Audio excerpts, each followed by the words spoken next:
5 দিন অতিক্রান্ত এখনও দিল্লি পুলিশের হাত থেকে মুক্তি পায়নি দিনহাটার সাবেক ছিটমহলের 7 বাসিন্দা। পরিবারের সদস্যদের মুক্তির দাবিতে মহকুমা শাসকের দপ্তরে ডেপুটেশনের মাধ্যমে মুখ্যমন্ত্রীর সাহায্য আর্জি পরিবারের বাকি সদস্যদের। পরিবারের লোকেদের অভিযোগ, দিল্লিতে কাজ করতে গিয়ে বাংলাদেশি সন্দেহে দিল্লি পুলিশ তাদের গ্রেপ্তার করে। তারপর পরিবারের তরফ থেকে দিনহাটা থানায় তাদের সমস্ত বৈধ কাগজপত্র জমা করা হয়। এমনকি দিনহাটা থানা থেকে দিল্লির শালিমার থানায় সমস্ত কাগজপত্র পাঠানোর পরেও দিল্লি পুলিশ তাদেরকে এখনো ছাড়েনি।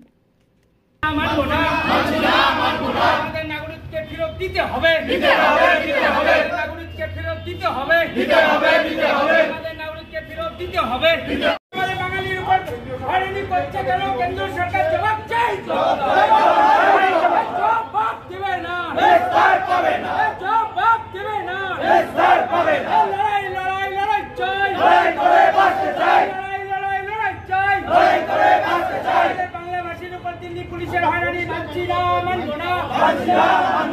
আমাদের বাংলাভাষীর উপর হয়রানি মানছি না, মানবো না। আমাদের দিনহাটা ভিলেজ 1-এর 7 জন, 2টি পরিবারের 7 জন লোক দিল্লিতে কাজের জন্য যারা গিয়েছেন তাদেরকে দিল্লি পুলিশ গ্রেপ্তার করেছে। এবার পরিবারের লোক এ ব্যাপারে কিছুই জানতে পাচ্ছেন না বা দিল্লি পুলিশও কোনোভাবেই সহযোগিতা করছেন না। তারা কেন গ্রেপ্তার হয়েছেন পরিবারের লোক জানে না, কিন্তু যেটুকু তারা খবর পাচ্ছে যে ওখানে তারা বাংলায় কথা বলেছেন, তারা বাঙালি এবং ভারতীয় নাগরিকত্বের সমস্ত ডকুমেন্টস তাদের রয়েছে।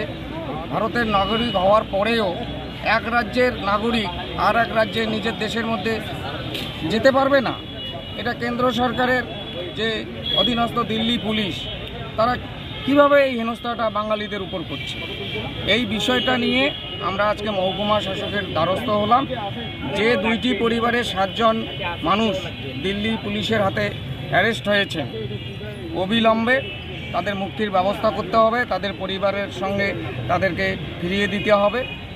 ওনার সঙ্গে কথা হলো, উনি বললেন বিষয়টা এক্ষুনি উনি জেলা শাসকের গোচরে আনছেন, যথাযথ ব্যবস্থা নেওয়ার আশ্বাস দিয়েছেন।